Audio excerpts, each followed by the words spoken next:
I have such a headache because the weather's changing. So many things going on, I just don't know what to do. Let me see if I can go over here, kind of stop this. Wahaha. Ta-da! Maybe I can get it to stop. Seems like your sound alert isn't working. Okay, whatever. Obey! Obey! Okay. Jeez. I've got a thing in here somewhere.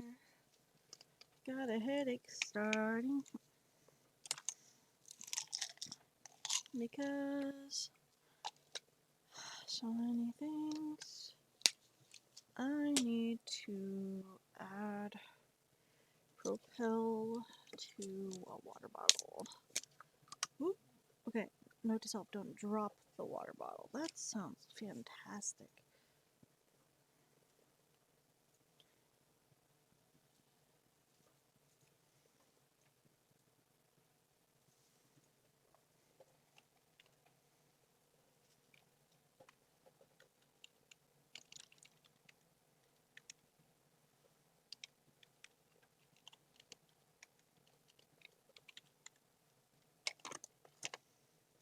Oh great, where'd my pen go?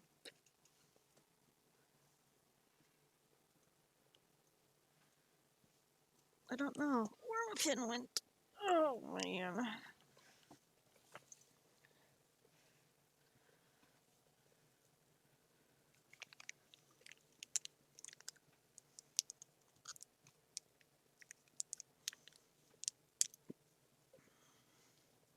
Hey Pyro, what's your day consist of? Oh, just randomly blocking and banning a person that was in chat yesterday.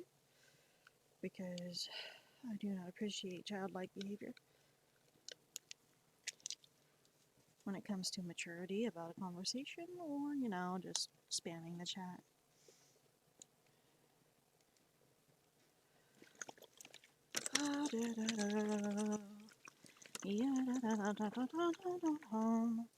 Propel.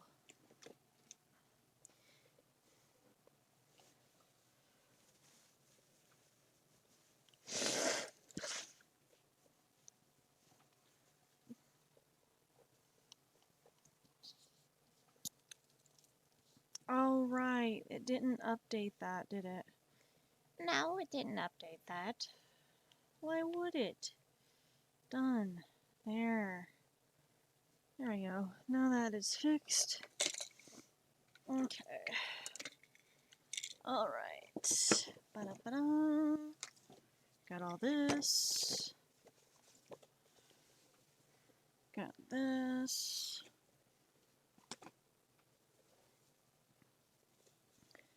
Still working on the anxiety one. Mother? I think Teddy was the next one. Yeah, so I need to address that. Also need to take allergy meds. Because this weather is, the weather is really not doing well for me.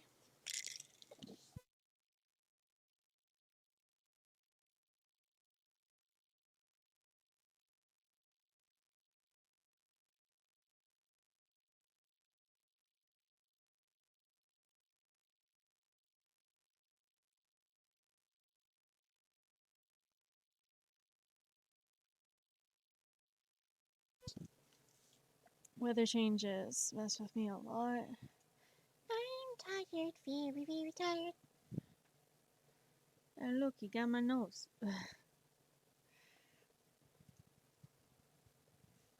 I don't know if there's a way to ping streams.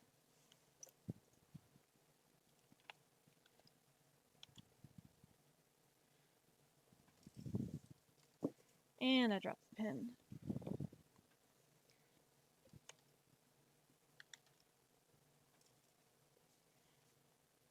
Boop. Okay, right. Anyone wanna kinda be in the voice chat? No. Nobody wants to be in the voice chat. Why would we? Oh boy. I'm tired. I am tired. I feel like I should change shirts to like a tank top. But that's just me.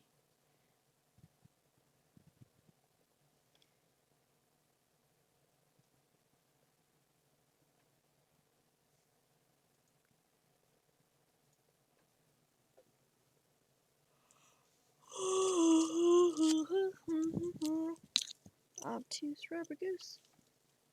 Large flies chocolate shake. What is this?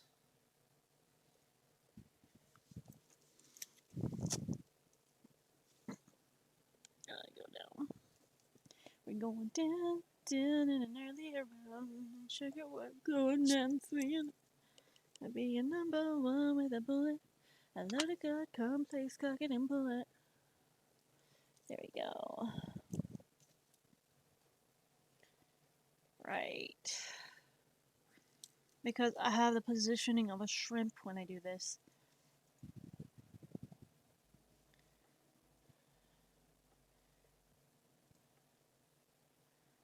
There we go.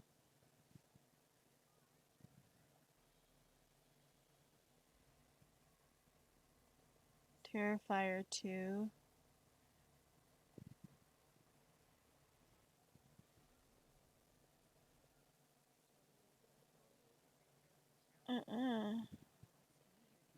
No, thank you. Not a fan of clowns.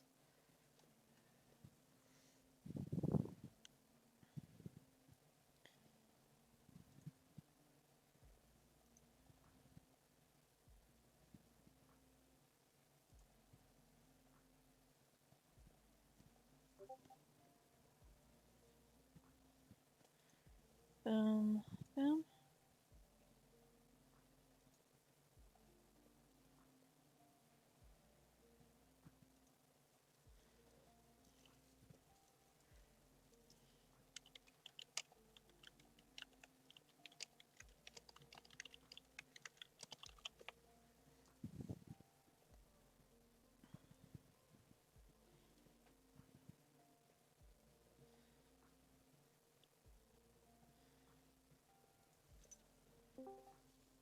Oh, I need to make sure that this setting's right. Voice and video, input device, tiny bot. Yeah. Let's see if it'll pick it up. It looks to be picking it up. Good. Set a channel status.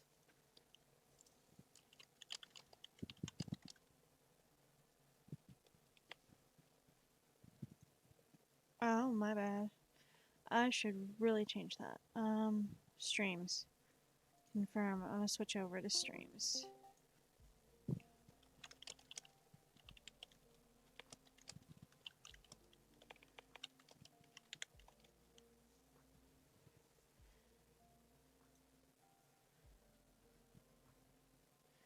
Um, wow, it's kind of frozen there. Frozen computer. I didn't know that was gonna be a thing today. Oh, relaunching Discord. Brilliant. Brilliant work there. Fantastic. I absolutely love what you've done with the place. Why is Discord failing? Hello, it's me. My Telegram.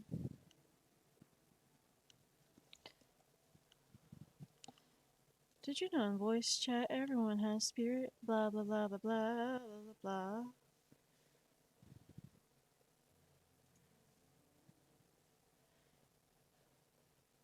This is very frustrating. Exit that. Why did frickin' Discord randomly restart and shit?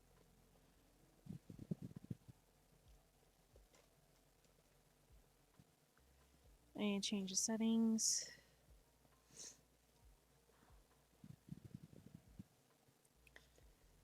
To...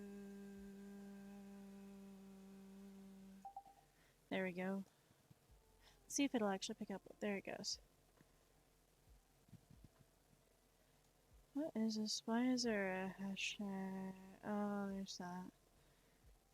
Okay. Okay. Uh.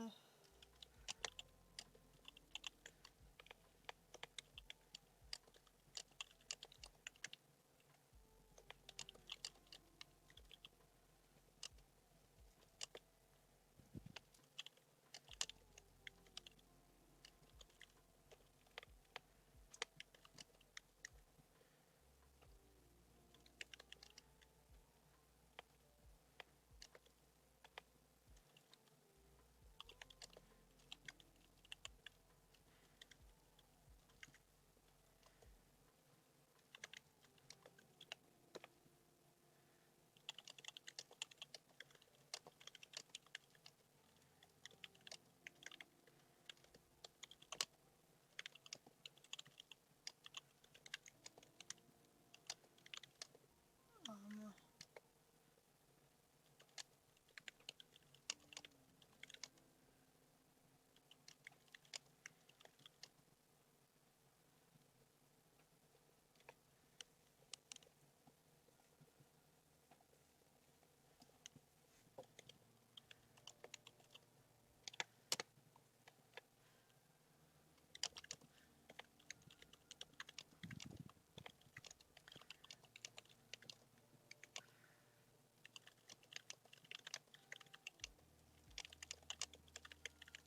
there we go.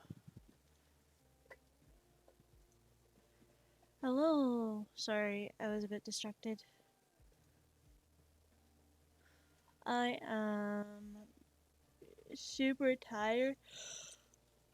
Like, I got sleep, but also I went to bed at like 7 a.m. Central Standard Time.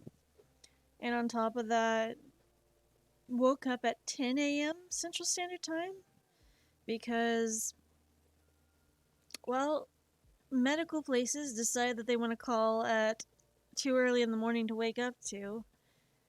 And I had just gotten 3 hours of sleep. And then around 11:15, I was just like, this is not enough sleep. I'm going back to bed. And then I woke up around like 5. Yeah.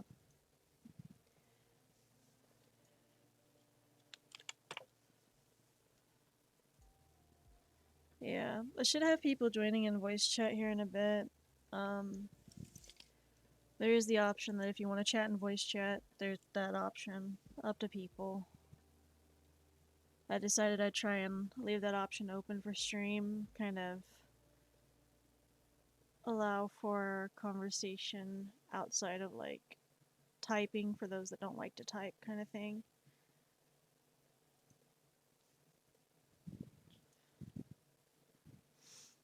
Oh, I need to. I was doing some art earlier to try and adjust the channel thing. I set like a picture for the tip and donation thing to look like a fairy version of me from Fairly Odd Parents, and then I did a found a picture of the one these are the rules kind of guy from Fairly Odd Parents. The like have him as like the rule thing for my channel because this is it's funny. The rules. Oh man. But yeah, just kind of tried to update the rules because like people and yesterday there was a few things that happened after you and BK left for the night. I ended up streaming for 7.5 hours. but there were a few things that happened to where I needed to update the rules. A random person who had just created their account yesterday or this morning tried to message and like was chatting and kept spamming Bemis Chumgus over 9 times.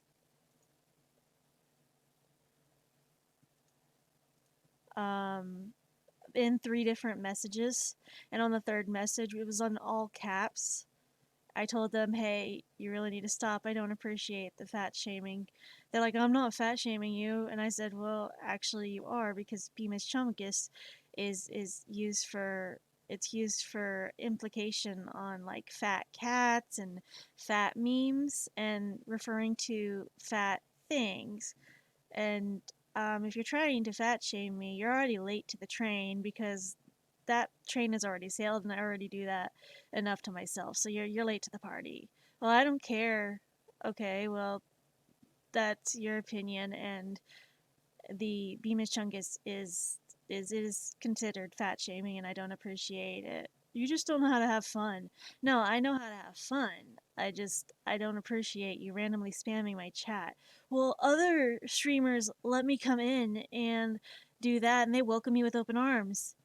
Okay, well, I'm not other streamers. This is my stream and my rules and my boundaries, and you need to respect that. That is my opinion. Well, you know what doesn't matter? Your opinion, because your opinion doesn't matter. Alright, you're gonna act like a child, you're going into timeout, because you're gonna be treated like a child if you're gonna act like a child. So you're in timeout. And basically, his response was, I am warning you, you sack of fuck, okay? You need to explain to me what I did wrong so that I understand, you whining bitch. And I'm just like, oh, okay. First off, this is my chat. This is my stream. You don't get to come in here and demand that things go your way. This is my stream, and if you don't like that, there are several other streamers out there that I am sure you would love to be in their stream. Because my stream is not a place for harassment, bullying, or fat shaming, fat phobia, or anything like that, nor is it a place for you to randomly spam the chat. Well, you just don't get humor. You don't know how to take jokes. No, I know how to take jokes, and a lot of my followers here on Twitch find me funny. They love my humor. I have a good sense of humor. What you did was not a good sense of humor. Yeah, you saw my post on the Discord. Yeah, so that was what happened after everyone left. Around that happened around like, I want to say 3 to 4 a.m. Central Standard Time. Let me check. I'm too tired for this shit. Let's see. Ah, it was at almost 3 in the morning. So yeah, I was not having it. So way after I left. Yep. Like, I was here, there was maybe me and the view count said 2 people, then it came into like 4 people when he showed up. And I was just like, okay, so I have 4 viewers at 2 in the morning. That's odd, but okay. Um Not something I'm used to, but whatever.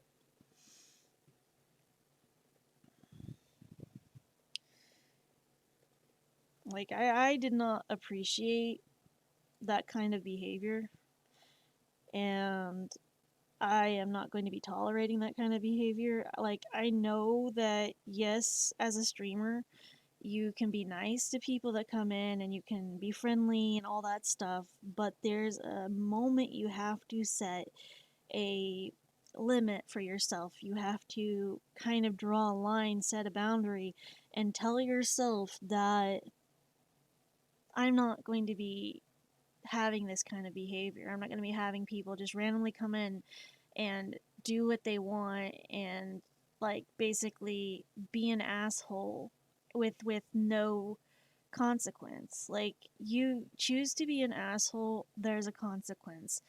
Negative actions and negative behaviors have negative consequences. And his question to me was it worth putting me in the timeout for you to like realize there was a misunderstanding? And I said, yeah, it was worth putting you in timeout because you at least knew there was a consequence.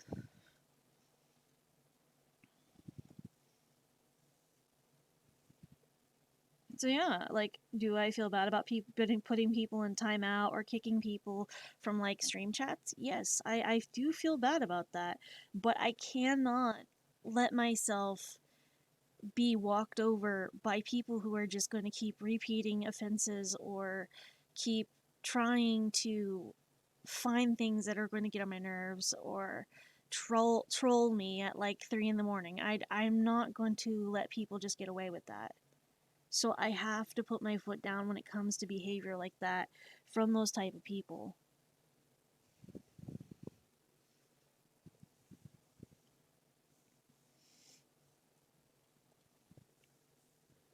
What was I gonna do?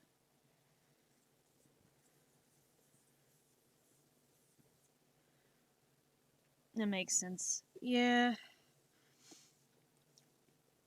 I cannot, for the life of me, stand when people decide, you know, what sounds like a fantastic thing, harassing a random streamer at 3 in the morning because I have nothing better to do with my life than be an asshole. Like, that's not okay. Like, do you have nothing better to do? Shouldn't you be studying in school or something? Shouldn't you be like working or, you know, maybe sleeping since it is 3 in the morning here? Like, you know, there are better things to do than harass someone or troll someone and waste time like that and make yourself out to be an ass instead of a good person. Like, I don't get it. I don't get why people got to be dumb. Then again, I kind of understand because they're human and humans have flaws. So, just dumb things that make my brain go, what the fuck is wrong with people? Like, yes, I was still streaming and I was trying to finish up the pages and stuff, and you all had left and stuff, and yeah, I like socializing and being random and entertaining you all. And that's great, but like after everyone leaves, my brain's like, "Oh no, there's no one to socialize with." Now I can decompress and not have to worry about like trying to talk to people. And then random person comes in after I'm like trying to calm down and settle down from socializing and goes, "Hey, you're fat," just kind of thing. And I'm just like, I'm going to stab the bitch at 3 a.m. Like, I freaking. Ah. I wanna be okay. It's 3 a.m. It's the bewitching hour. Everything that could go wrong will go wrong at this time. Aha, you think so? Life. Here, let me throw someone in your chat. What the fuck? What the fuck? Like, I don't know. I just feel like people could be doing so much more, like, productive things in chat other than harassing the streamer that they don't even know. Like, that there are things people could be doing that would be much more meaningful with themselves than to troll people. That's my opinion. Like, you have nothing better to do than to be an immature little kid about a situation and troll someone. That's really mature for your age. Like, that's great. Like, I can understand if the person's like 8 years old, 9 years old, and trolling people because hey, that's childlike behavior. But if you are a grown adult and you have nothing better to do than to troll someone online because you feel that is so appropriate, please do something with yourself in a good manner. Just learn, maybe learn manners, maybe learn that that is not acceptable behavior for a adult to do. Like, I do not particularly understand why people are are people. That is my take on that. I don't understand why people are people. That's where I'm going with that.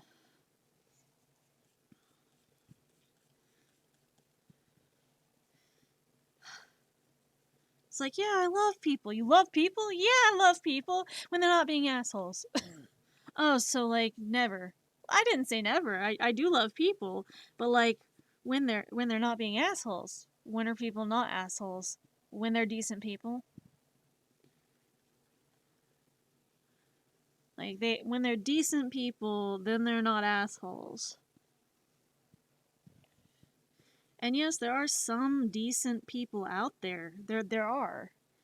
But like finding them, it just kind of it's a random like roulette game basically. You can find good people and you can find bad people, but more so than often you're going to have to basically take a Russian roulette with it and kind of be like, "All right, am I going to find a bad person? Am I going to find a good person? Let's take a chance."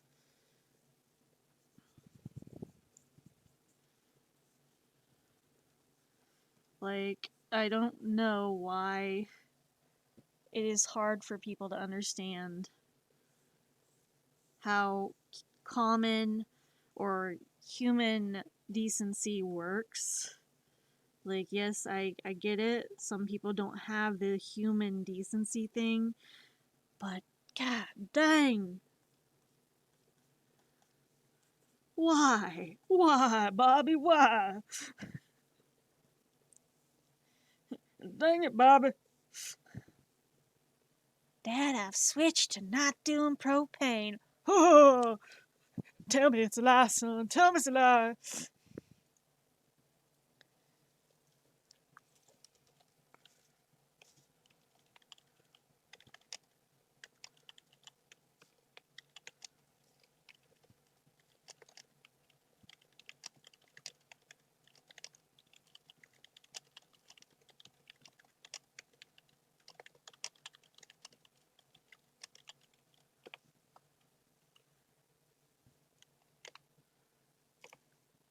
Aw.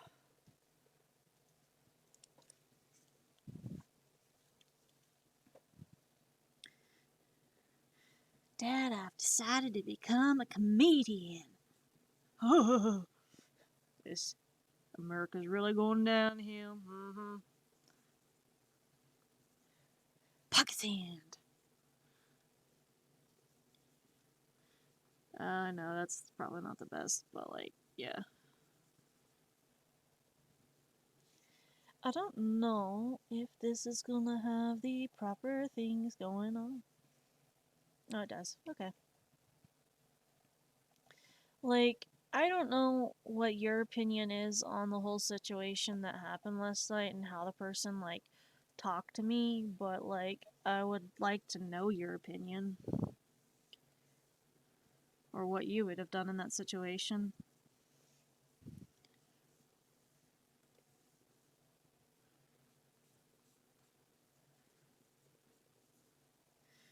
Because, like, one of my friends was saying that it's an insta ban for them. Like, it would have been an insta ban.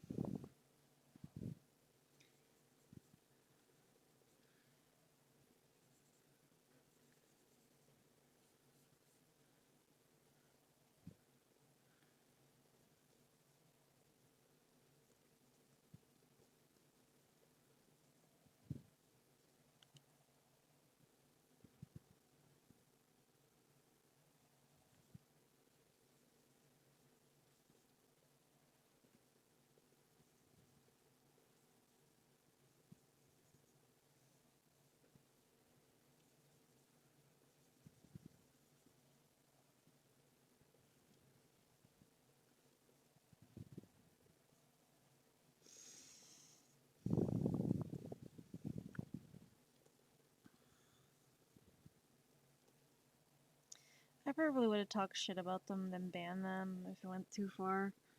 That's fair. I just, for me, people know how I am. Like, most people are like, oh, that's an insta ban. Oh, I would have just completely banned that person because they were warning you, kind of thing, blah, blah, blah, blah, blah. but people know how I am as a person. Like, people who frequent my streams and stuff, they know how I am as a person, and I'm just not the type to instantly ban someone unless there is a probable reason to ban someone, like a decent reason to ban someone. Like, if they were being, say, anti-Semitic or like super gay phobic or whatever, or like telling me to die, yeah, that's an instant ban. If they were like repetitively spamming the chat, I would time them out. But for me, people know how I am as a person, and I try to give chances. Ah, okay.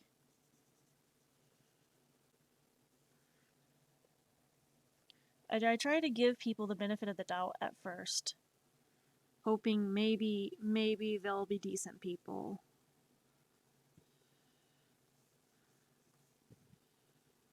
Maybe give them a chance and hope that they'll behave. I'll be right back.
Okay.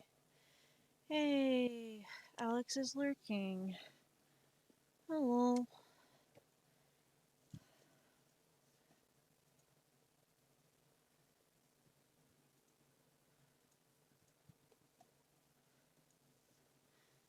I know you don't particularly like the what was it called? The one style that this is. I don't really know how to describe it. I forgot the name of it. I know you don't like the style, but I'm doing another thing for the little thing down there. You lurking.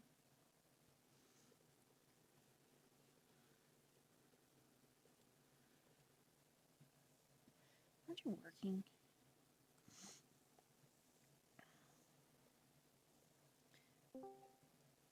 What's a grifter? Hello? Are you? I can't hear you. Hold on. Let me adjust something real quick.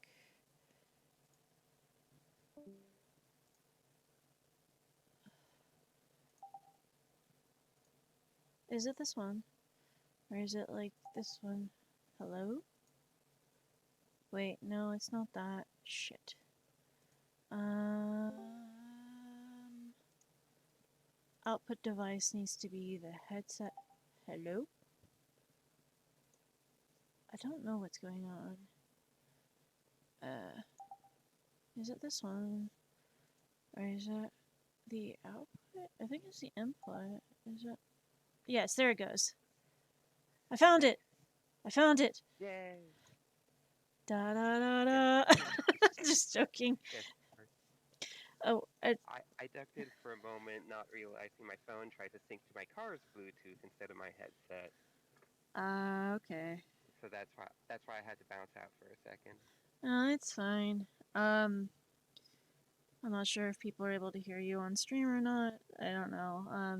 Just in case. That's I why I don't had know. like this sensor thing. Um, Yeah. I don't know what a grifter is.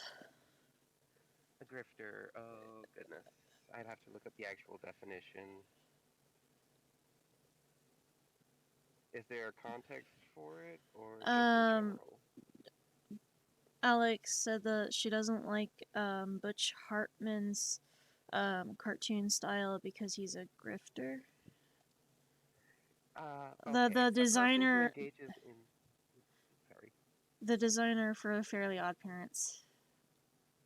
Okay.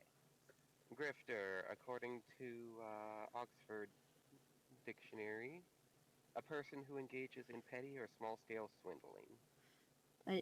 Okay, so I know I'm gonna sound like an uneducated American here. I don't know what a swindling is.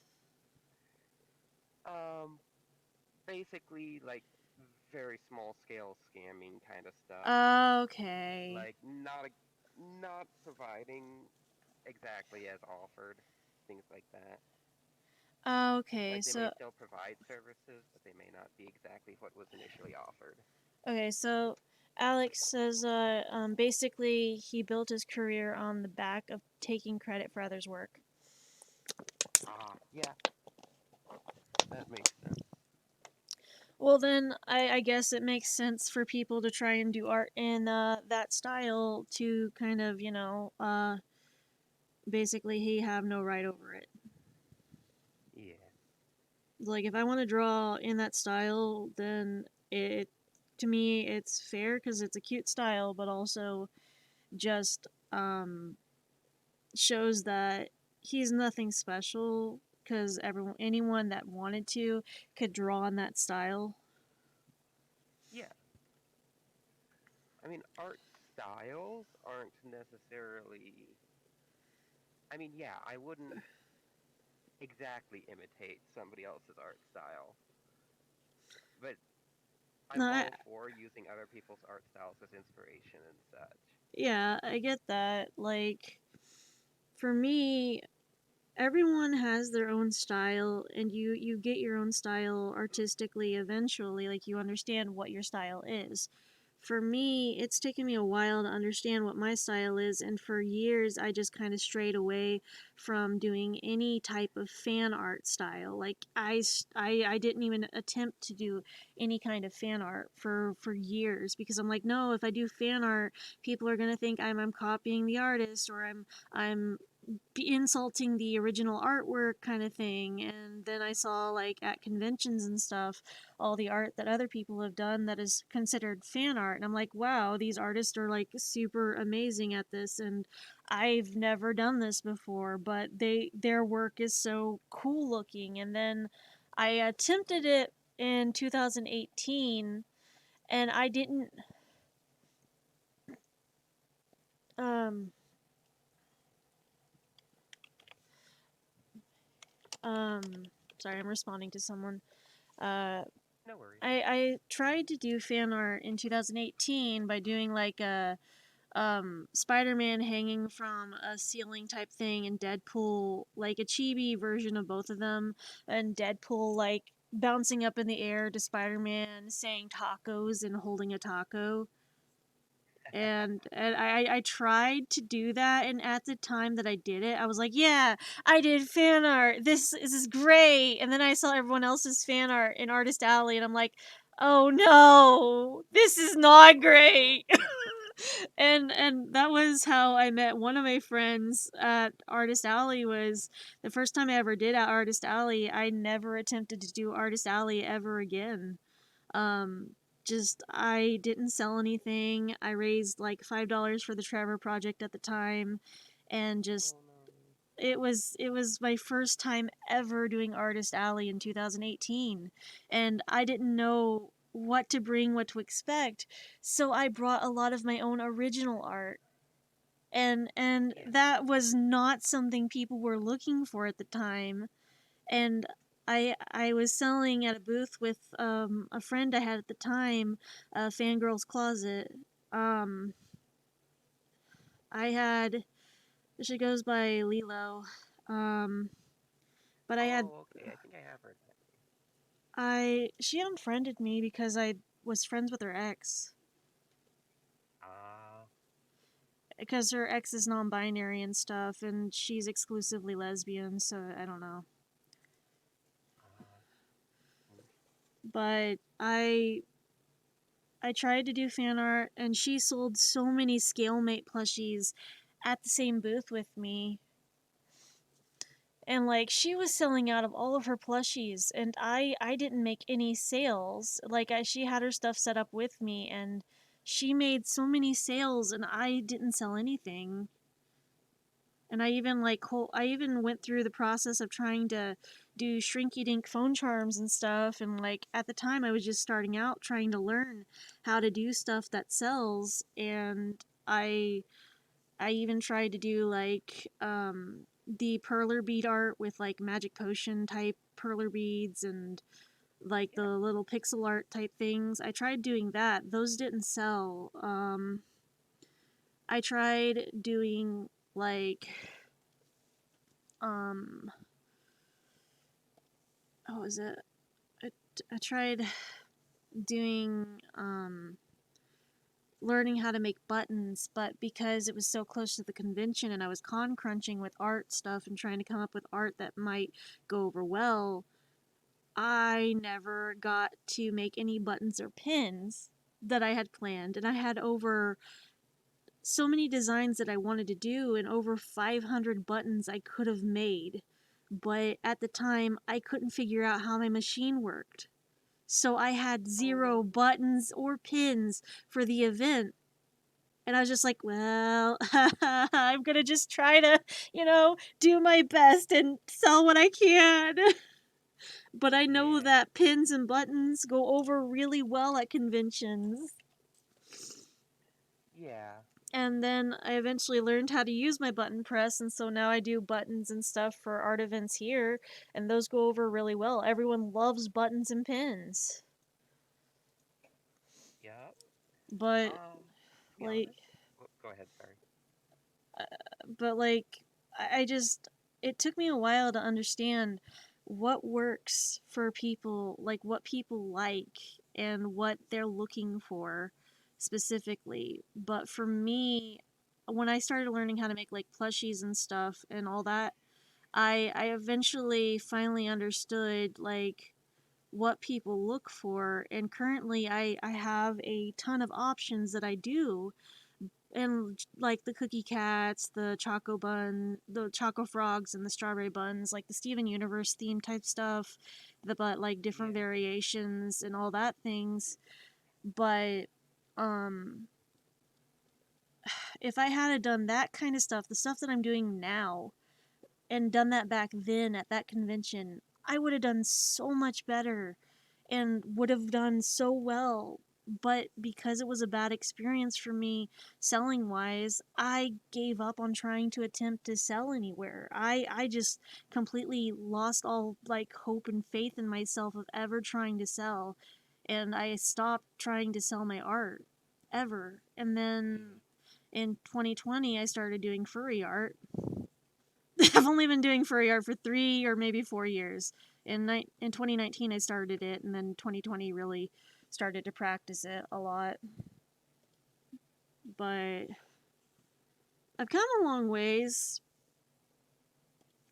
but like it took me a while to understand and learn stuff. And then when I started talking to Alex after like a long time of not talking to her because she was in a relationship, and just we had gone to conventions together, and she had helped with one of the maid cafes, and then she started talking to me again, and like, talking to Neil? huh? You talking No, no, about no, no, no, Alex no, and no, no, Neil? no, no, no, Oh, no. oh, okay. No, Foxy Alex. Oh, okay. Yeah. No, started talking to Alex again, and Alex and a few friends encouraged me to keep trying, to just keep on doing my art, don't give up, and try branching out, like doing furry art, try actually doing commissions, and you'll never know unless you try. And people are going to love your art. You just have to find the right people, because you are good at art. You just need to try and get out there again. And I'm like, yeah, but the last time I ever did anything selling art, people didn't even want it. They just ignored it. So what's going to be the difference? People are going to just do the same thing that they did back then. You don't know that. Well, I just it was a bad experience, and how am I supposed to know that that won't happen? Just trust us. Just, you're good at art. Give it a shot. You won't know that it'll be the exact same experience unless you try again. So I ended up trying to do furry commissions again, and then realized that people did want the art and people loved my art. And I'm just like, well, okay, this was not what I expected to happen. I don't know how to respond to this. I'm gonna kind of take a moment to understand what's going on. Yeah. And now I'm at the point that I am now in art, where people, even outside of art events, recognize my art and recognize who I am. And they're just like, hey, you're that artist that makes the cookie cats and makes like all these different manta plushies and does all this stuff and makes the stickers and stuff, and does the mental health stuff. And I'm like, take a moment and I go, wait, who are you again? And they're like, I was at that one art event. Yes, that one art event. So descriptive. You had the giant manta. You, you did. And I'm like, oh, you're the one that adopted the giant sea pancake. Yeah. Oh, hi. What are you doing here? It's like, well, I'm just here for the event thing that's going on, and just kind of like, didn't know you'd be here. Yeah, well, someone needs a fairy somewhere, so I dressed up as a fairy. What do you want from me? So, like, yeah, that was kind of what I did. Alex said she was on call and she thought she heard her name. Yeah, I did say your name, Alex. I was telling Krillic that, I don't know if you're wanting to go by Krillic in the stream thing or not. Either Krillic or Jamie. Jamie said that, I forgot. But I was talking about how in 2018 I had a really bad experience trying to sell art at the convention, and then in 2019 I started talking to you again, and it was after like you broke up with your ex and stuff, and you had encouraged me to try doing my art and try out furry art, and so I tried it.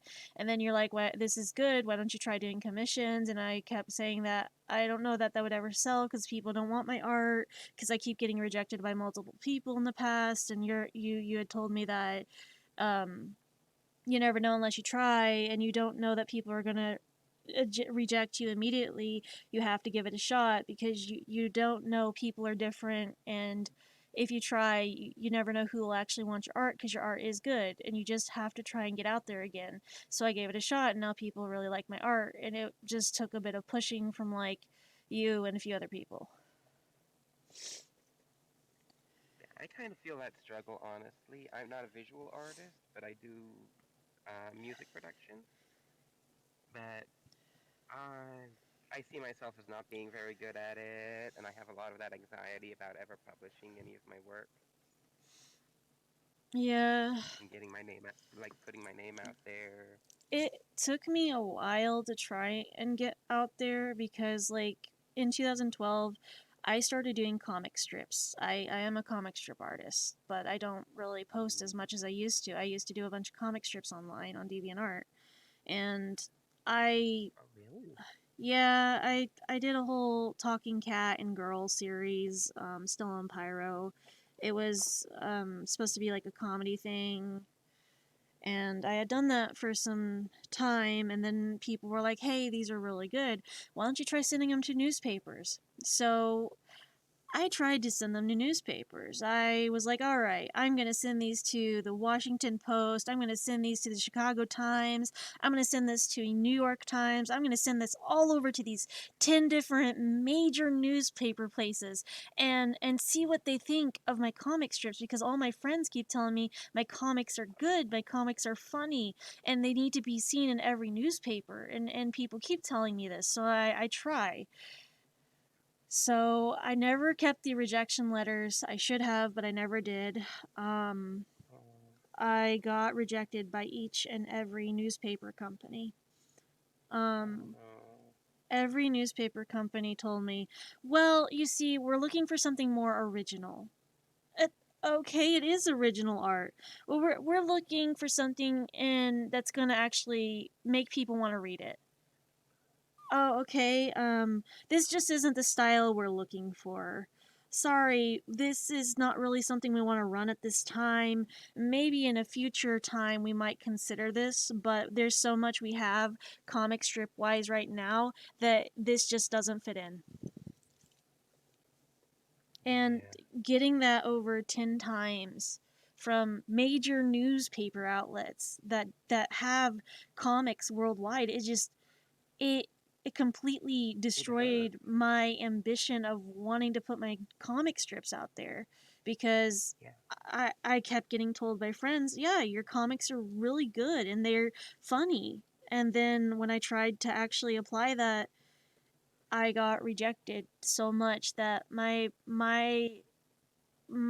outlook on it was my friends say I'm good, but the world says I'm bad. Everything else just rejects anything I try to put out there. So why should I even try? Why should I try to put my comics out there if people are just going to throw them away?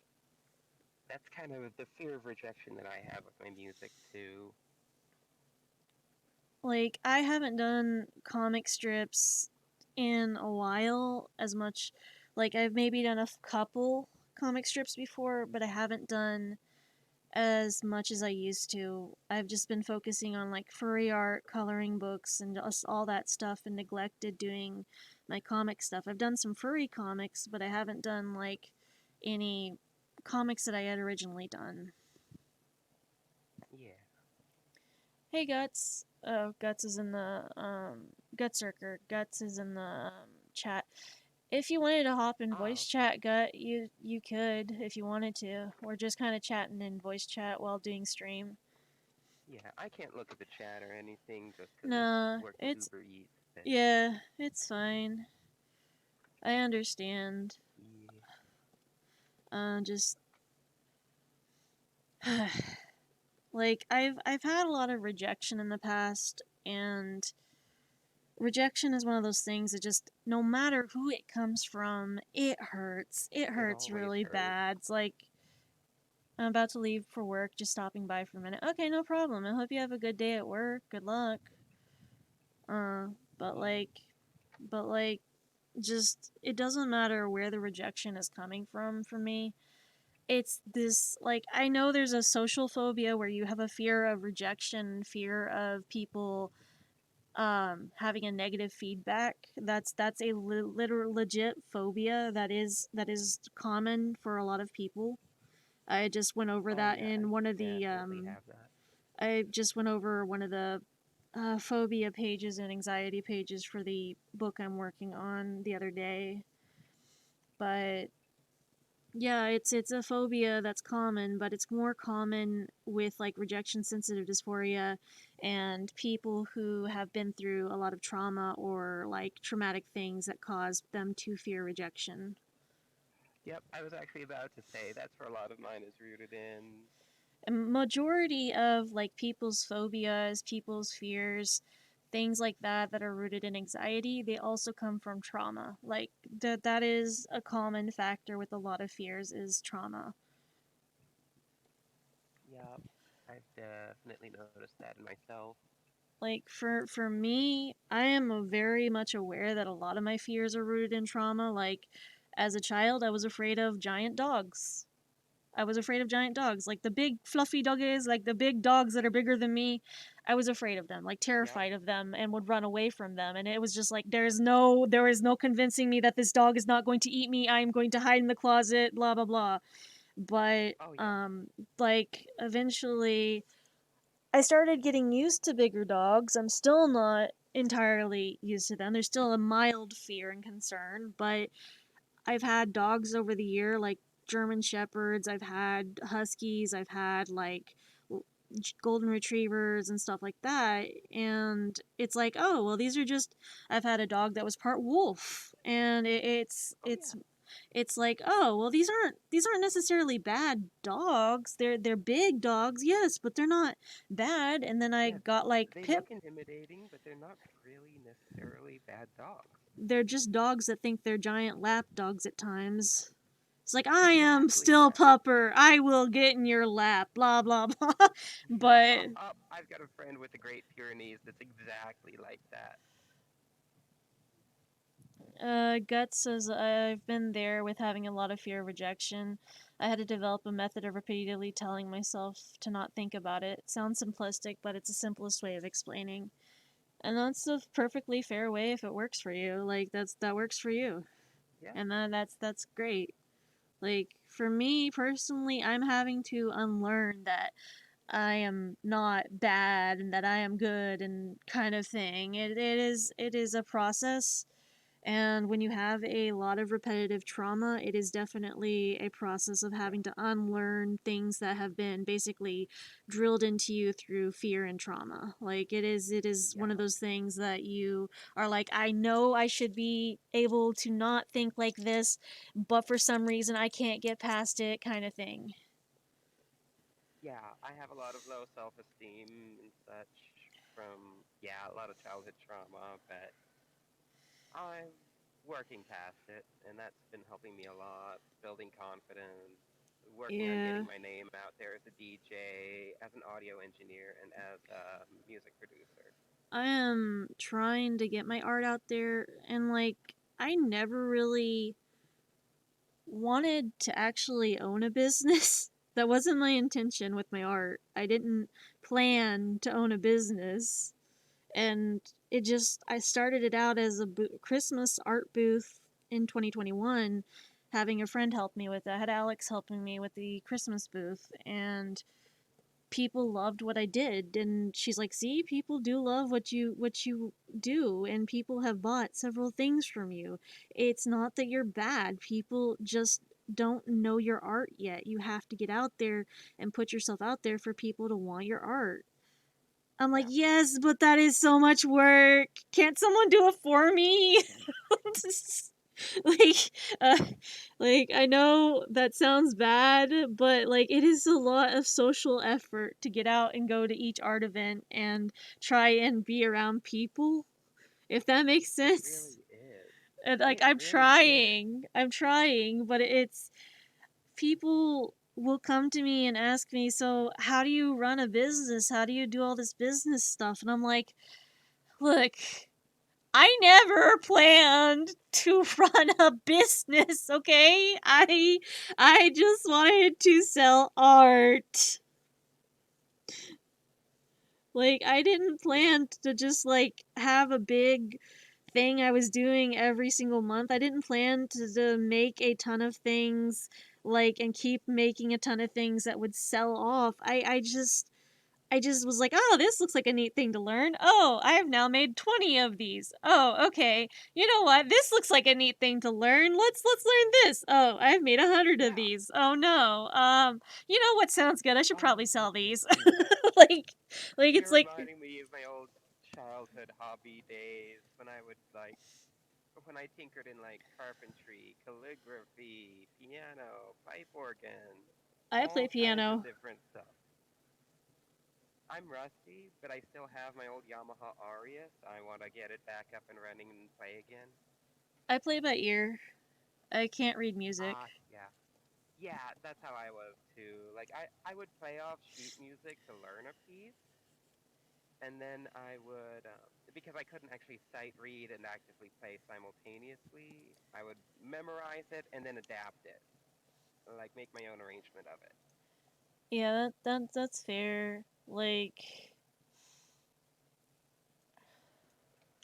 I just like a lot of times it wasn't my intention to try and like become who I am via like being a business. I just wanted to share my art with people, show people I relate to them and that I understand what they're going through, but show them a way to cope with that mental health topic or diagnosis through art and give an art outlet. Yeah. And like I give several different outlets with everything I make, and people are just like, how do you do all this stuff? ADHD, anxiety, and just keeping myself busy so the trauma thoughts don't try to unalive me. Yep. I feel that. Yeah, that's kind of in a similar vein to what I do with my DJing. Like I love to tell stories and I love to bring joy to audiences with my sets. You know, like I don't I don't like being the center of attention, if that makes sense. I don't use a yeah, microphone. I let my mixes speak for themselves. yeah, and that's Um, fair. Like I like to be able to tell people why I do things, when I do things. When it comes to like art events, people will ask, well, why do you make this? Why did you do this? How did you come around to making this? And I'm like, well, I like certain textures and these textures feel yeah, better. And so I incorporate those into there because I know there are people with similar issues. So if there are things that have a texture that I like, there might be things that people like as well. So that is how I come up with all the like the sensory stuff that I do. yeah, I will go to a fabric store and I will hand pick out the fabrics that I use, the textures that I use. I hand yeah, pick out and I will touch every fabric I can to get the right texture for each idea that I have. I will personally personalize that texture by trying to feel the right texture for what my idea is. And a lot of people don't realize that I have to figure out what will work for this. yeah, I put too much thought into yeah. myself. No, I do the same thing when I'm making music. Like I engineer all my own synthesizers from the ground up for the same reason. Like I want very specific sounds to get across specific emotions or moods while I'm telling a story with my music. The feeling of imposter syndrome is real. Yeah, that It is really that is. that that is like it doesn't matter how well I do on an art piece or I get things published and they're available online or I am known for being a published coloring book artist or I'm known for being a professional furry artist. Like, it doesn't matter how professional the title is, how professional my work seems. There's always that feeling of, well, I know it's considered professional because I'm getting paid. But if you look over here at this person's work, their work is like uber amazing in comparison to my shit. And it's like, but you worked for like 2 weeks on that project. I don't give a fuck. Did you see what they did? Theirs is amazing. Look, theirs is so Yeah. super amazing. Okay, but so is yours. No, no, no, no, no, no, no, no, no. You don't understand. Yeah. They're like famous. I'm mildly famous. I'm not like famous. Like, did you see that? You've got to believe in yourself. Do you see that? Like, that is Yeah. That is what happens with me, is like I will be doing great at an art project and get confident, and they'll be like, all right, so what's everyone else doing on the art spectrum today? And look at other people's art and go, holy shit, they look amazing. Looks at my current work. Yeah, God damn it. yeah, I feel that so hard. Like I have Ah, I do appreciate other people's art. I appreciate everyone else's art and I love seeing other people's art. But like then I see my art and I'm like, why doesn't mine what am I doing wrong? What am I doing? Why doesn't this turn out the way yeah, it needs to? Like look at how theirs turned out. There's this like they just cranked that out in like a day or two and just made it look like Picasso, like or Van Gogh or shit. And I'm just like, well, yeah, looks at current project. Well, we tried. Time to scrap the idea. yeah. I'm Like, listening, but I gotta mute for a sec, picking up an order. okay. Just like, I don't try to be insecure about my art and stuff, but there are times where I notice everyone else's art being so amazing and I feel like I'm not doing enough or I'm not doing good enough or I should be doing better. And I know it's not the best self talk to have for yourself. I understand that. It's just, it's hard. And it's just, I know it's an anxiety based trauma thing, but like a trauma based anxiety, but it's just, it's hard and I hate it. I hate it. Because, like, a lot of people they tell you you should hype yourself up if you want to actually get better at art. You have to hype yourself up and then eventually you will see how good you are. And I'm like, hyping myself up is hard enough. Okay, hyping myself up is super hard enough. Okay, I'm trying, but then I get very very discouraged.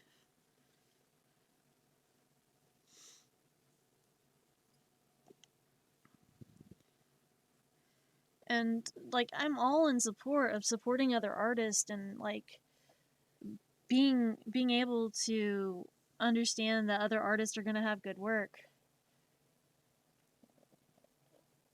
Ah, okay. Thanks for the good wish on the stream, Guts. Like, I know that there are good artists out there, and there are a lot of really good artists out there, and that, yes, I have friends that are going to commission artists that aren't me. And I like that other artists are getting commissions and that people do good enough work that people want to commission them, and that's great. But sometimes like I get this insecurity that, well, they didn't want to commission me, so obviously I'm not what they're looking for. I'm not the style they're looking for. I'm not the art they want. So what am I doing wrong? Like I kind of have this split cuz I understand that people like other people's art and I get that, but at the same time I'm like, but I'm working really hard and I want to be able to get commissions too. And I I don't know what I'm doing wrong. And I know that's not the best way to think about that. And you should be excited that they got a new art piece and that, hey, they commissioned an artist that does really good work and look how fantastic it looks. And I'm like, yeah, I can see how fantastic it looks, but also, why isn't my art that good? And it's a negative mindset I have at times because just insecurity issues and just also rejection stuff with the newspaper stuff that happened. Just I've got insecurity around like my art not being good enough. I'm back now. Yeah, I feel that. And like no matter how much people tell me that my art looks good or my art looks amazing, I'm like, yes, but it could be so much better and I could do so much better. I can be better. I can do better. Like an insecure like child that is responding to an abusive parent, just I can do better. I swear I can. I can do better. I can be better. And yeah, that's something I still struggle with as well, is changing that from beating myself up to um, more of a mindset of using it to improve myself. Like I am trying to improve my art and improve myself and I'm trying to get myself in the mindset of, hey, even if my art isn't that good, eventually it might be, but I need to understand that everyone is different, and my art may not be their Yeah. art, and may not be where they are right now, but I have to give myself time. Everyone progresses at their own pace on their own time, and so yes, my art isn't going to be the exact same as everyone else's, and that's okay because it's where I am right Yeah. now, and it doesn't have to be where they are right now because it's my own art and it's my own time that I'm doing it in. Exactly. And I'm It's trying to your get own journey. I'm trying to get myself to be like, okay, I understand. But the little voice in the back of my head kind of goes, but I can be Yeah. better. I just got to prove that I'm better. Like it's Yeah. I struggle with that so much too. it's very hard because like growing up, I had this very hard reality of my mom always basically saying you can be better, you can do so much better, why aren't you doing your best, why aren't you doing your best, why aren't you doing what you can do, I know you can do better, kind of thing. And I'm just like, and then there's the little voice in the back of the Yeah. head that needs to shut the fuck up. Ugh. Yeah. Like it's I have it's similar stuff from my family, even to this it's day. super rough and I hate it because I wish that And it's so even hard to tune it out. it is very hard to tune it out because it's like no matter how hard I'm trying, I just want to be able to recognize, hey, you're doing great. But instead, I've got the voice in the back of my head that kind of just goes, oh, wow, you actually tried something. Wow. Now make it better. What? But it is good. It's Yeah. not good enough. I spent hours on this. Yeah, and you should have done it in two. But I'm putting Yeah. all my effort into this. Yes, but do you see what someone else cranked out in 45 minutes? They did a whole piece that was fantastic. Look at you. 2 hours, really? Well, I mean, 2 hours is good for my first time, really. Like I'm trying. Yeah. Yeah, but you're not trying hard You gotta enough. mute again. Still listening though. It's like, bitch, I'm trying. I'm trying. This is bullshit. Stop it. I just want to like tell the voice in the back of my head, just shut the fuck up. I am doing my best. Like, if I could just sit there and basically tell the voice in the back of my head that's basically my mom's voice that I'm doing my best and shut the fuck up, I would totally tell it to shut the fuck up, but that is extremely hard to do. Even though, like, I wish I could. And I know that for some people going through like trauma therapy and stuff, they have to eventually tell the voice in the back of their head that, like, hey, I'm not what you think I am. I'm my own person, and you need to listen to me because I know who I am and what I've done, and you're not helping me. You're hurting me, and I don't appreciate that. Yeah. But I'm not at that point yet. I haven't gone through trauma therapy yet. I honestly just got started recently, like 2 weeks ago, with a really good therapist I recommend. Yeah, If you'd I like, I can send you details and DMs later. That's fine. I've got a therapist currently, but the therapist just basically goes, "Look, therapy is your own journey and you have to find the answers yourself. I'm not here to give you the answers. You've got to do the work yourself in order for you to be able to heal and all that stuff. And so, I can't tell you what you need to heal. I can't tell you what you need to fix. I can only guide you through this and hope that you understand." And I'm like, are you fucking kidding me? I need a helping hand here. I need someone to hold my hand through this. This is bullshit. I'm very traumatized. You can't do this to me. Yeah.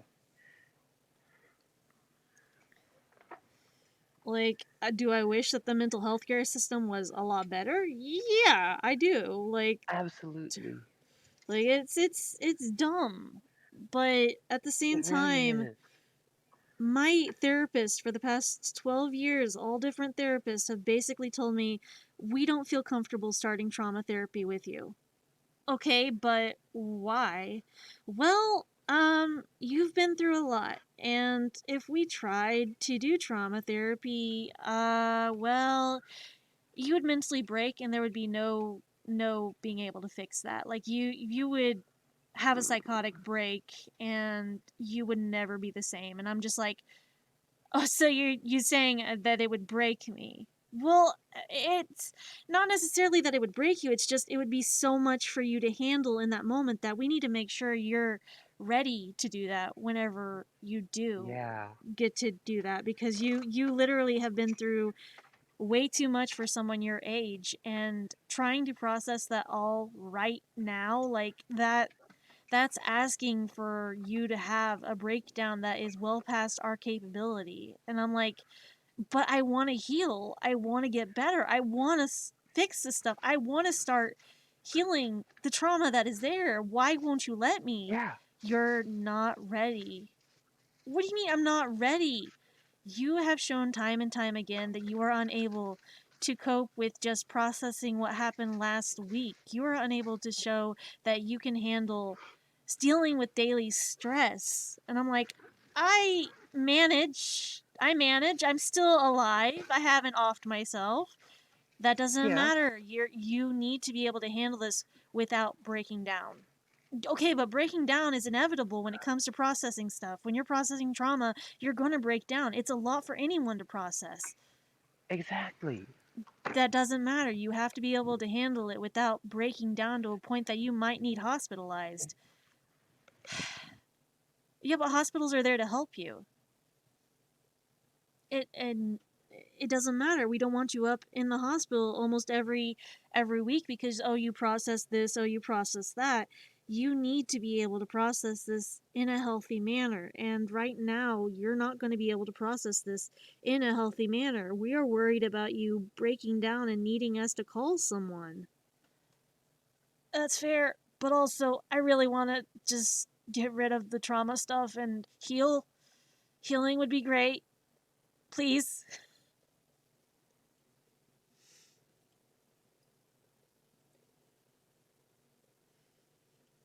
I don't want to feel like a burden anymore. Like, I just. Just so much stuff I'm trying to do. And no matter how much effort, how much I'm trying, it always feels like it's not enough. Or like I am not doing what I should be doing. Or that I'm just becoming a burden to everyone around me. Okay, this is not how I intended for the conversation to go. Shit. Okay, cool. Just, that's okay.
I just want to get to a point where I don't feel like I'm always a burden for everyone.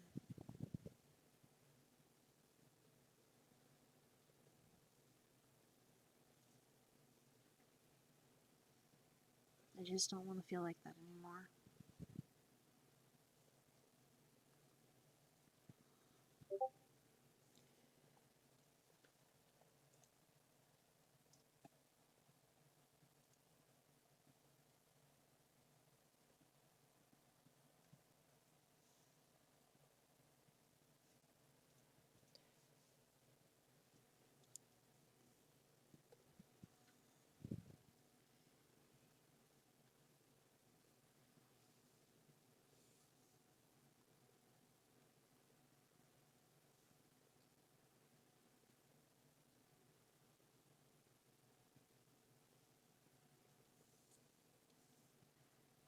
I'm tired of feeling no matter how much effort I put in, no matter what I do to try and cope, that it's not enough.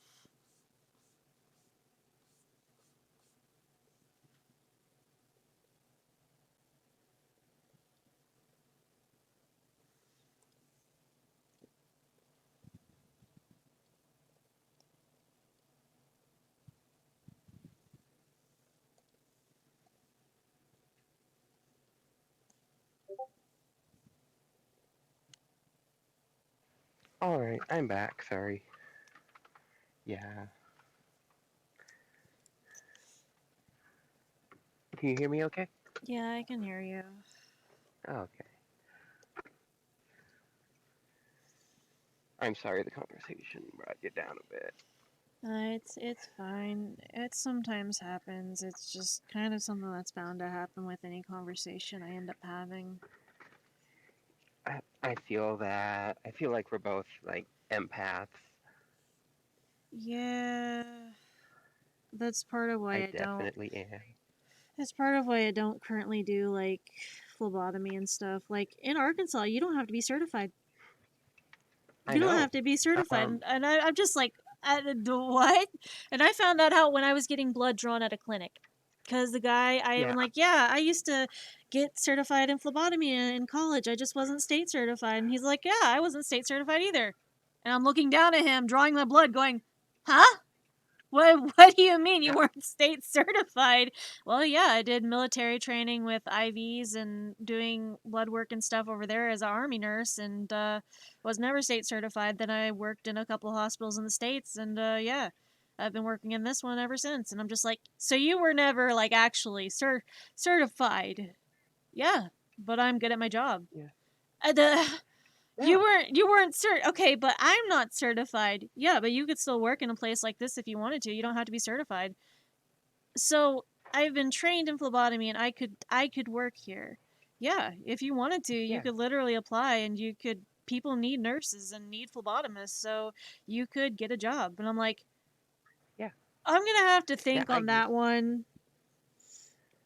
I used to be state certified, because it made it easier to get into the field initially. But I let my license expire after the first 2 years because, yeah, Arkansas doesn't require you to have a license. Like And by that point, I had 2 years. you can get state certified in Arkansas, but all it does is guarantee you a higher pay. Yeah, a little bit higher pay, a little bit of preference in job applications initially. Yeah. But I mean, by the time I had let my license lapse, I had 2 years of experience in geriatric care under my belt. Um, and you could ask any of my coworkers from back then. I was the go-to phlebotomist if somebody couldn't get a draw Yeah. because I knew so many tips and tricks. I could find veins that nobody else could, and I could do it painlessly. Like for me, when I trained for phlebotomy, I was initially in um, college training for phlebotomy, and yes, I did work in a lab once, but like I just didn't pursue it as a career because when I started college and was training for medical field and going into nursing, I did phlebotomy because EMT wasn't available for me to take the course. So they're like, "Oh, but Yeah, you'd be the only person taking EMT courses, and we can't just, teach one person. So we need you to like take a different course." Okay, how about phlebotomy? Sure, you can take the phlebotomy course. So I get in the phlebotomy class, and I get there, and I talk to the teacher and stuff because she's like, all right, now class, if there's anything you want to know before we start the course and stuff, well, I'm just going to explain that this is a medical course. This does get you certified in this at the end of the course, and there is a state certification at the end of this course. So I'm letting you know that this course is going to be a medical class. And I'm like, okay, cool, cool. Does anyone have any questions? So I raise my hand, then I'm just like, okay, so I have a question. What exactly do we learn medically in this class? Oh, well, we're going to be working with needles. We're going to be working with biohazards. We're going to be working with pathogens and all that other stuff and what people would do in a lab and like drawing blood and needles. And I'm just like, Okay, raise my hand again. Yeah? What else? Hypothetical question here. Hypothetical. If, what if, say, the person who's training to do this, has a very big phobia or fear of needles? The teacher looks at me point blank and goes, if you have a fear of needles, you need to exit that door, go down the hall, and pick a different career path to choose. Because you cannot be afraid to do people's blood and needlework when you are in this line of work. You have to be confident and trust your ability to save someone's life. And I'm just like, great! Fantastic! I'm, Unfortunately, yeah. and I'm just like, that's great. So I have a fear of needles. Do you need to walk out the door? No, I am not walking out the door. So what I'm going to do is I'm going to take this class. I'm going to pass it, be an A+ stick, and be fantastic at this. And you're going to see that I am really good at this. And she's like, okay, well, if you're not, then you know there's always other career paths out there.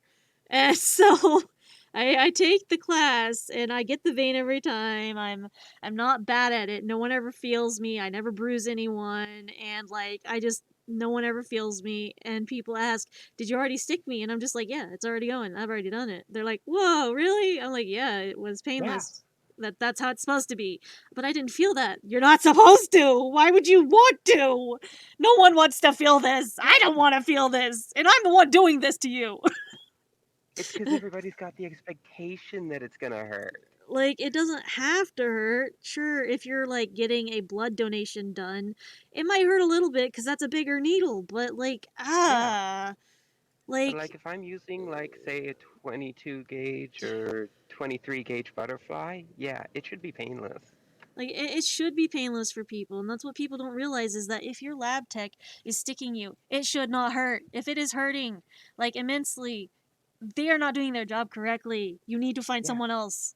Um, Yeah. but I was If good it at hurts it. too much, tell them, ask for somebody else. Like I was good at my job, and I was good at what I did, and like at the end of the course I didn't pass the state certification, and my teacher, she looks at me and goes, are you sure you don't want to retake the state certification? Because we could like have you retake the state certification so you could work in the career field. And I'm like, no, see, here's my next question for you. Is a state certification the second time covered by the college course and the payment from the college course class? Well, no. The second time you have to take the state certification by yourself, you have to pay out of pocket because we'd only pay for you to take it once so that you pass hopefully the first time. Ah, I see, I see. Yeah. So I would have to pay out of pocket. And how much is that? At the time it was 195. Now it's 225. Um, Yep. but I'm like, yeah, so I'm not made of money and I can't afford that. So I'm just going to kindly decline the offer of retaking the test, but if I ever in the future decide I want to, I will consider it, but at this moment I'm going to have to say no and like you said at the beginning of the class, pick a different career path. Yeah. like I spent like like a decade as a CNA as well, and like I that loved it. I loved my residents, that was but it was my so like mentally taxing. that was the most petty thing I could ever do to a teacher was just like, yeah, I could retake this and I'm good at this and I told you I would be, but since I'm having to pay out of pocket, like you said, different career path, right? Right. But Still, definitely a useful skill set to have. it is, and I am considering going back out into the field again when I can get my health issues fixed. Because I need to be able to get a lot of stuff addressed medically first to where I'm able to Yeah. handle being able to physically be in the medical field. But Yeah. I've also, caught wind of some phlebotomist job openings in some local clinics here. I also know of Um, some, currently there are some here in Rogers, and I'm thinking on it, but I'm waiting till after everything kind of dies down with the lawyer stuff. Yeah. But also, I just I'm torn. Like medically, doing phlebotomy, that'd be something I'd be good at, but I would be so nervous to hurt people because I don't want to hurt people. I'm empathetic, and if I see someone in pain, I'm just gonna be like, God damn it, I can't do this. I can't do this. I know I need to be able to do this, but I can't do this if they are going to be in pain. And I know that the pain is just kind of an outcome of everything that happens, but like it's just this thing you just kind of go, but I feel bad. And I know I'm helping them and Yeah. making them feel better, but initially, just why you gotta look at me like that? Why you gotta look at me like that? God damn it! Why? I'm having to look at you. This is not fair. Yeah. Like, I get it. That's just something to be expected, and you can't be like what's the word fidgety about that. But just pain and people and empathy and like I'm having to just kind of I'm torn between doing either that or going into art therapy and being an art therapist. Yeah.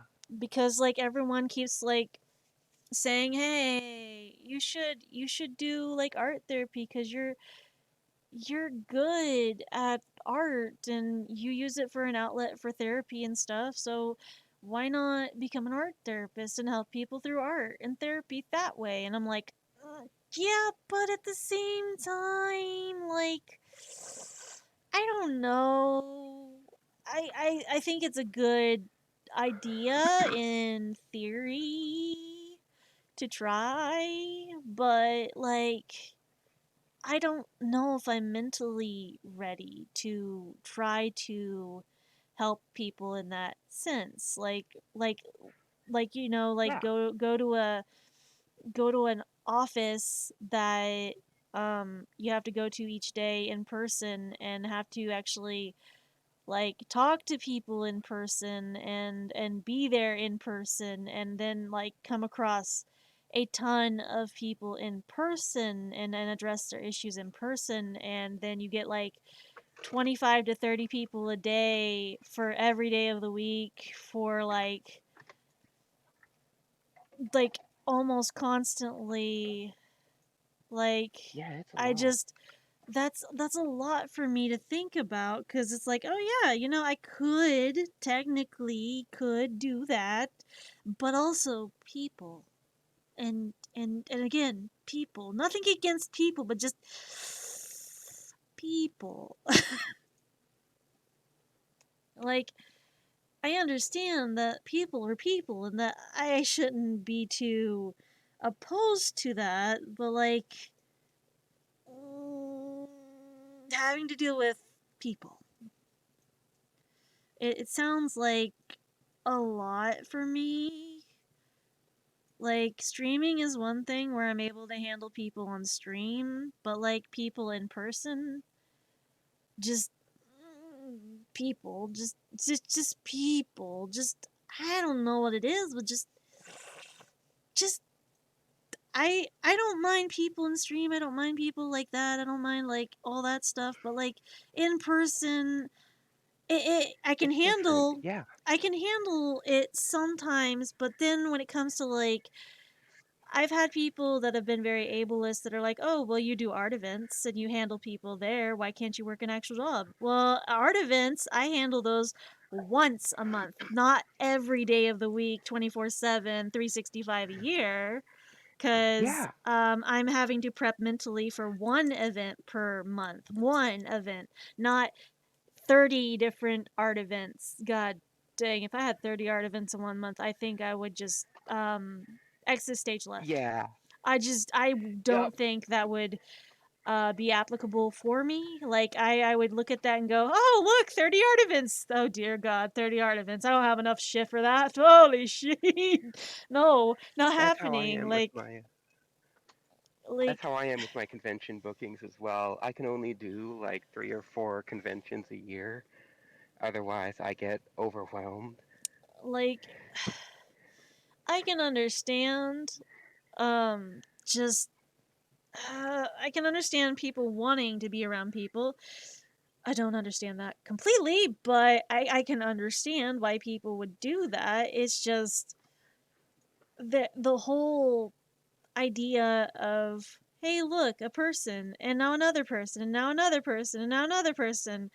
See, if it's Yep. an art event for one day, I can understand that happening and there being that many people, and like that's normal. That's a normal thing. But like if I have to do that every single day, I'm just gonna be burnt down. I'm gonna be burnt out after like just two or three because I have to have a period of time to ground myself and feel like, okay, I am safe, I am good, I am able to just kind of chill and decompress and not have to deal with people. But if I'm having to do that Exactly. every single day, I am going to break. I'm going to go, ah, yes, Yeah. I like day one. I just dealt with a lot of people. I'm in a lot of pain. This was exhausting. Wake up the next day. By the way, you have got to go through that again today. Huh? No, no. Why? Well, Good one. it seems here that you signed up for this 30 days in a row. I had did what now? Was I on a manic break or something? Maybe manic pixie mania episode of Don't Do This, cuz that's what it's sounding Yeah. like. Was I disassociating and maybe like alternate thing? How I feel Yeah. working a job? What do you mean, like having to deal with people? Alex was saying this is how I feel working a job. Yep. Like just I don't know what it is, but like I can understand interacting with people for a short period of time, for like say maybe 4 to 6 hours, 8 hours max. I can understand that. But there are people who choose to interact with people constantly, and on top of that have children that they have to constantly interact with 24/7, 365 a year. And I'm just like, How? so I can understand babysitting for my cousin for like a weekend for like 4 to Yeah. 6 hours. That's fine. It's a 1-year old. That's not too bad. But if I had to do that every single day and be a parent, I think that kid would no longer have a parent and I would be in some facility somewhere questioning why I became a parent. Yeah. That's That's where how I I feel I felt. would be.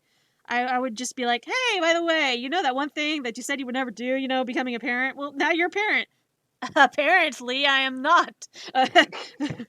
But, um, just, oh, I have to get up and do this again? I'm already exhausted. That's what Alex said. Yeah. I'm just like, That's how I yeah, feel sometimes with Uber. like, like, how do I explain? Each day, I know that right now it's just because my thyroid meds need to be at a lower dosage because I haven't gone and picked those up. I haven't gotten around to going and picking up my meds. I have no way to go do that right now. Ah, yeah. Yeah, but I'll have to talk with McNeil, but okay, we're probably gonna be up in Rogers tomorrow. mm, okay. I can see if there's a time that would work possibly to That would make that be run for you. That would be great because I found out that having your thyroid medication be too high for hypothyroidism can actually cause you weight gain, feeling like you're restless, panicky, tremors, anxiety attacks, and can cause you to feel Yeah, like you can't sleep and like as if you are very very fatigued and exhausted all the time. And so this whole entire past week I have been sleeping more than usual and just feel like I just want to curl back up in bed and I'm just exhausted no matter what I do. And I'm like, why am I feeling like this? And I look at my thyroid dosage and realize I have a message from my doctor that says, hey, your labs came back. Your thyroid is actually a little more active than it should be. So we're lowering your dosage. And you should probably go grab that. And I'm like, I should probably go grab that. Yeah, I'll probably. I mean, I still got thyroid medication I can take right now. I'll get around to getting my medication 1 week later. Why do I feel like shit? Hey, Phil. yeah. It's how I am with some of my meds too. I just like, I didn't realize that thyroid medication could make you feel like fatigued, that your thyroid could make you feel like shit. Like, I didn't realize that was a possibility. And, like, I don't know. Oh yeah, the thyroid can mess up all kinds of stuff.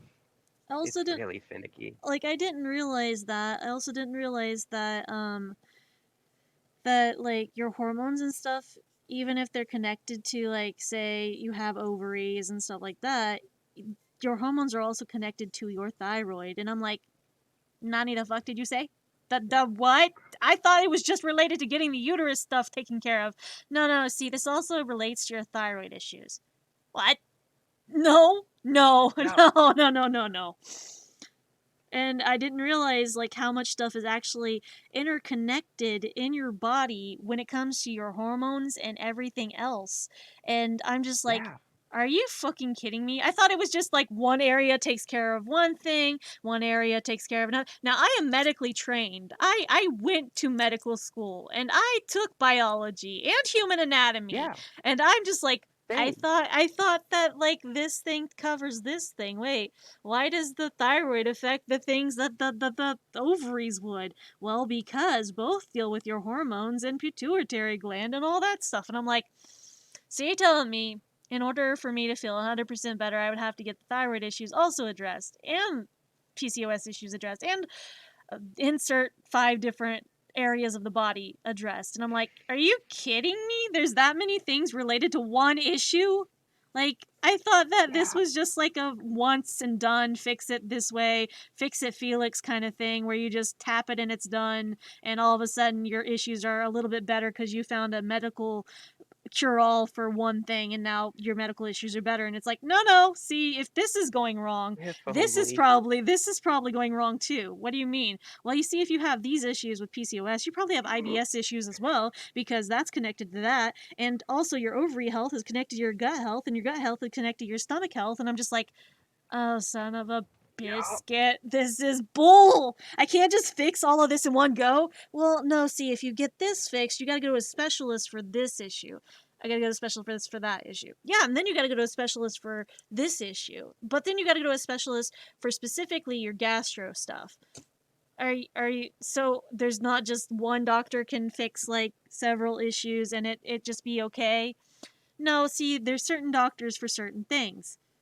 I thought a doctor was a doctor. Like, I didn't know there was, like, you have to go to a stomach doctor for your stomach, and you have to go to a OBGYN to get your female anatomy taken care of. Like, I'm sorry, you're a doctor and you're going to doctor school for doctor stuff, and you're a doctor, but what are you doing? Like, what are you specifically doing to help your patients other than basically be a receptionist and say, well, I found these issues, but I'm going to send you to another person who's more qualified in this area to treat this for you, but you're the person who's supposed to be treating me. Well, yes, that is true. I'm supposed to be, but I'm not qualified to take care of this issue. This person is, however. yeah, You bitch. Like, ah, yes, welcome to yeah, America. This is your healthcare system. If you want to get one issue fixed, you're going to go yeah. through like Oh, 5 or don't even 6 get other me people. started. Like, the And don't American, get me started on how much insurance rules the medical industry. like, it's like, oh, you have insurance, cool, we'll put you on like a wait list because you have insurance. Oh, you're gonna pay us 25 grand out of pocket to take care of your health care? We'll put you on top priority because you're paying us to take care of you. Whereas insurance, we have to Yeah, wait a bit for you to get taken care of because, you know, you're not paying us for our time. Your insurance is, so we can do not to this on our mention your time. insurance. Not to mention your insurance policy and determinations Yeah, often are the deciding factor on whether you get your necessary care or not. like just the American healthcare system is a mm, I love America. I It's love a, America. I love America. I love living I'll here. I'll just say it's a dumpster fire. It's more than a dumpster fire. The dumpster fire is on fire, but it's waving to another dumpster fire that's going down the street screaming, Yeah, "Hey, I saw you last Tuesday. Last Tuesday I was at the cookout. You are the cookout." Oh, yeah, right. yeah. The words Like I would use to describe it, I can't say on stream. that is fair. Like the healthcare in America is basically you take American healthcare, you go over here and you go, yeah, see, we have this, and this is great. This is great healthcare. We've got this option, but see, we're gonna need a little something from you for this. What do you mean from me? I thought you gave me an insurance option, so I have insurance, so I can take care of this with my insurance payment, right? Yeah, so we're looking at your insurance premium and all this stuff, but you only have this plan, so we're gonna need you to pay a very hefty copay for any care past this point. So I have to pay for Oh, you to take care of me. Well, I mean, you do have healthcare, and healthcare will cover like maybe 80% of your deductible, but you got to pay the rest of it out of pocket. But what if I can't? Oh, if you can't, you want to reschedule when you can? But if I reschedule, it'll be like 6 weeks to 6 months before I can get in. Yeah, that's not a us concern. That's a you concern. Like we don't care if we're treating you or not. Like you can get treated when you get treated. We'll treat you whenever you can afford it. Yeah, that's great. But until then, I guess you're kind of on a waiting list, aren't you? But I need this healthcare now. I need to fix this problem now. This yeah. is this is super very like I could have diabetes and you're not going to treat me? Yeah, see, diabetes is terrible. That's like horrible. No one should have that. And yes, we could prescribe medication for your diabetes, but you know, if you're not able to afford the appointment to where we can do that, well then I guess you just don't get that medication, do you? So Yeah. there's no Or way like you I'm can fighting with the price. like Sorry. there's like no way you could work around this and just like, work out a way where you could give me the life-saving medication? Yeah, so it turns out your insurance isn't going to fully cover your diabetes medication. Cool. How much is it out of pocket? Oh, just $500. For what? For, one vial of insulin Yeah. that cost us like $25 to make. Like it's ridiculous. I'm not diabetic, but I have friends that are, and I've dealt with relatives who Yeah. are diabetic, and it's ridiculous Same. on It's what ridiculous. like Yeah. what people get put through for like basic health care. It's like, oh yeah, people, let's go to America. America's great. We love America. Freedom, yeah. And then you people living in America. I'm sorry. Did you say freedom? Did you say that you wanted to move here?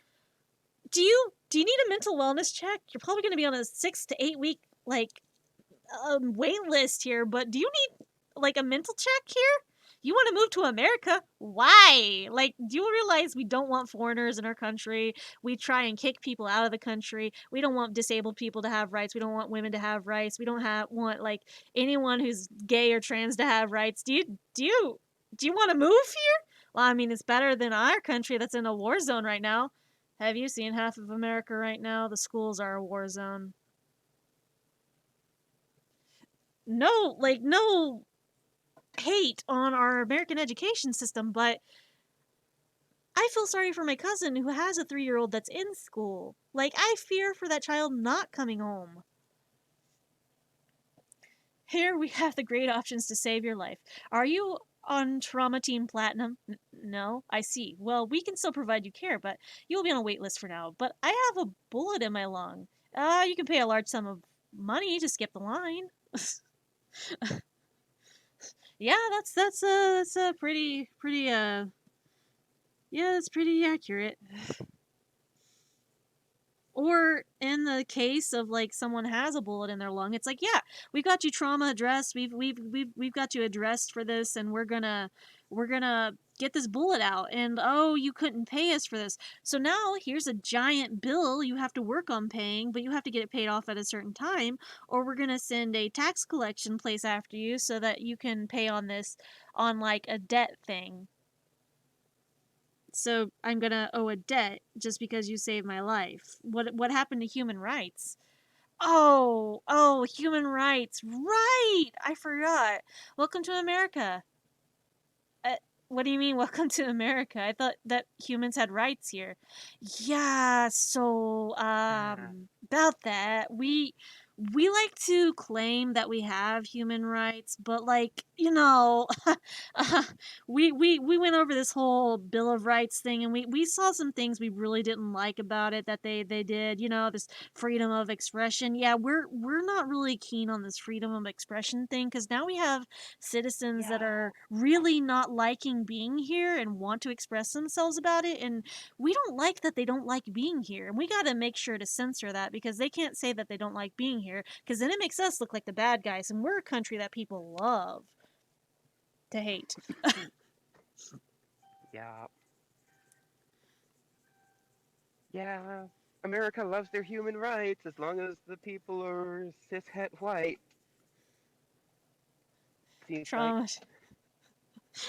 Oh, jeez. Trauma team will accept a kidney and some chrome as pay for that lung. Jesus Christ. I mean, They're not if wrong. only. My cane. I need my cane to work. Is your cane made out of chrome? Yes. Well, congratulations. You just paid for your surgery. Huh? But I need my cane. Oh, no. See, you didn't have enough collateral or payment for this, so we went ahead and, just kind of, we took the payment out of your cane. But I need my cane. No, you don't. You don't need a mobility aid in America. Why would you need a mobility aid or a mobility accessibility in any establishment? Right. Or like I saw a Facebook reel earlier today that was somebody in a manual wheelchair trying to get up a really steep Incline. handicap accessible ramp that evidently hadn't been designed with Very any well. consultation from any actual wheelchair users. Yeah, whenever I was 'Cause recovering from it was like this a 20-degree angle. Jesus Christ. Whenever I was Yeah. recovering from my fistula surgery, right after getting the staples and stuff out and I was still recovering and couldn't really walk very well, I didn't have my walker with me, so they put me in a wheelchair. So I was trying to move this wheelchair so I could not have to wait on the person doing the transit to come get me. I was trying to roll myself in a manual wheelchair, with my arms, still recovering from Oh, it's surgery. awful. And I'm I just had to do that for a year. I was like, okay, so I have no upper body strength, and I'm having to rely on my arms and pushing my own weight. Okay, I can max bench press 70. I am not 70 pounds here. There's a problem, Yeah. okay? They do not make wheelchairs easier to navigate, nor do they make them easy to control, because you're sitting there like, I can do this, okay, why is this physically exhausting? Why am I so heavy? Yeah. Oh my god, why is this so much work? I am never taking wheelchair And then all users the for granted. calluses. Like, I am never taking wheelchair users, for granted, ever. Especially the Yeah. manual ones. I'm never taking what they can do and how they get themselves around in a wheelchair for granted because that takes an immense amount of upper body strength to move yourself in a wheelchair. Yeah. I just being in that position and having to do that, I was just like, okay, so wheelchair is not as easy as you think it is, okay? Wheelchair is super hard, okay? Wheelchair is not easy to move around in. People may make it look like it is, but that's because they've Yeah. had time, experience, and actual ability to adjust themselves and get better at it over time. Yeah, like I can make it look easy, but like realistically, I can't tell you how many times I've bashed my knuckles on corners or how many times I've had my hands start bleeding from like the calluses that I build up from pushing myself around. I cannot imagine having to do that for 5 years, let alone 18 years of your life kind of thing. Like people that have had to use a wheelchair Yeah. their entire life. I could not imagine every year that you're developing or getting larger as a person because you're growing and having to adjust for that weight gain and continuously have to build up the muscle over the years. Yeah. It is kind of intimidating because I'm just like, look, they can move their own weight in that wheelchair, okay? Let alone have the upper body strength to do that.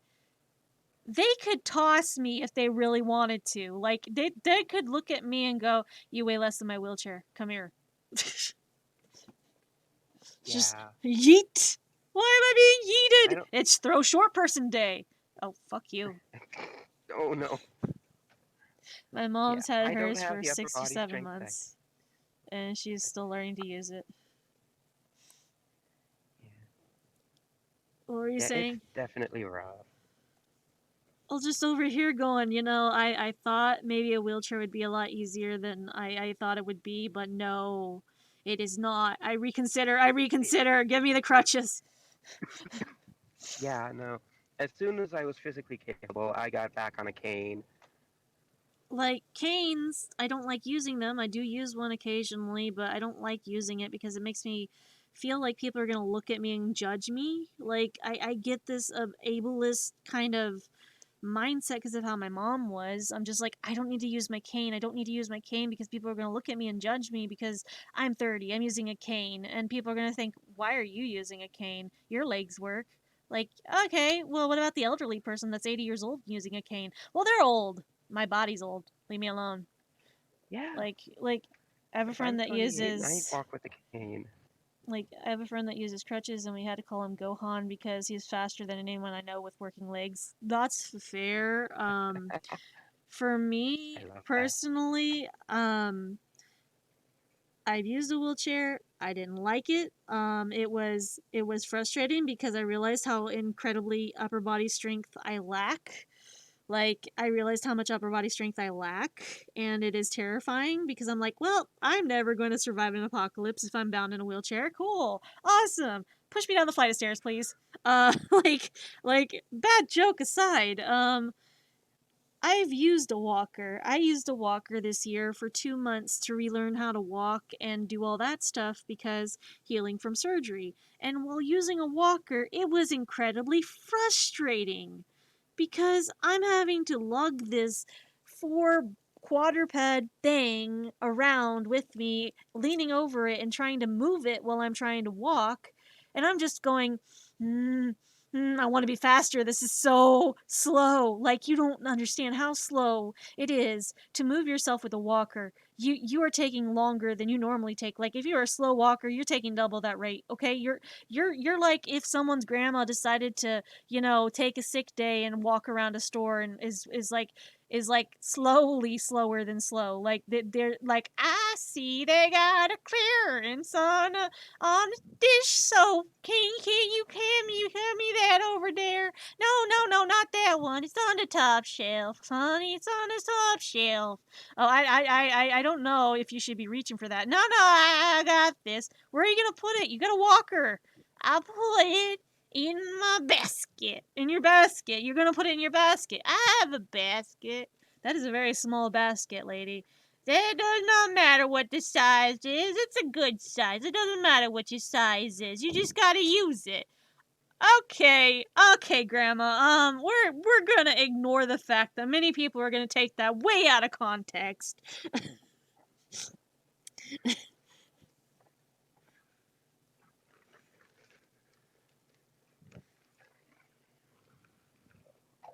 Things Grandma Pyro says. It doesn't matter what the size is, you can still use it. Granny! No one is allowing them to ever go near anybody. I had one like that once.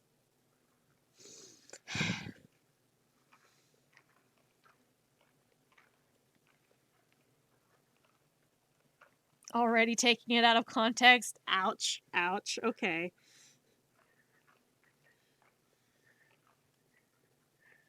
No matter what happens.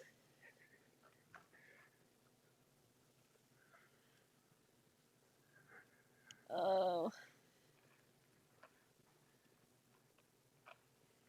Another thing to take out of context. No, no, just put it in. Granny? In the basket, Sonny. Oh, Jesus. I've worked too long here. I'm taking a rest day. This isn't my day to work here. I'm sorry, Granny. I just gotta like, I've had a long day. I've had a very long day.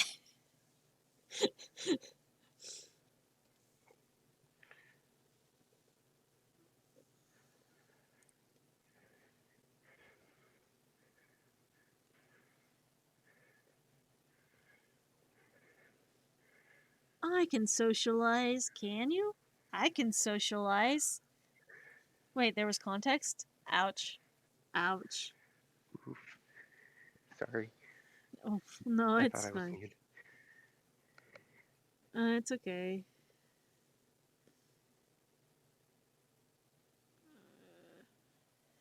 Just put it in the basket. You mean the basket, right? Yes. Jesus.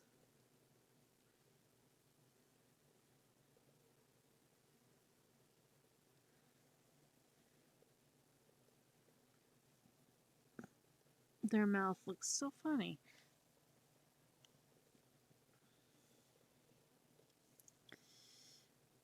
I don't know, just. And when I use a cane, I feel like I'm too slow.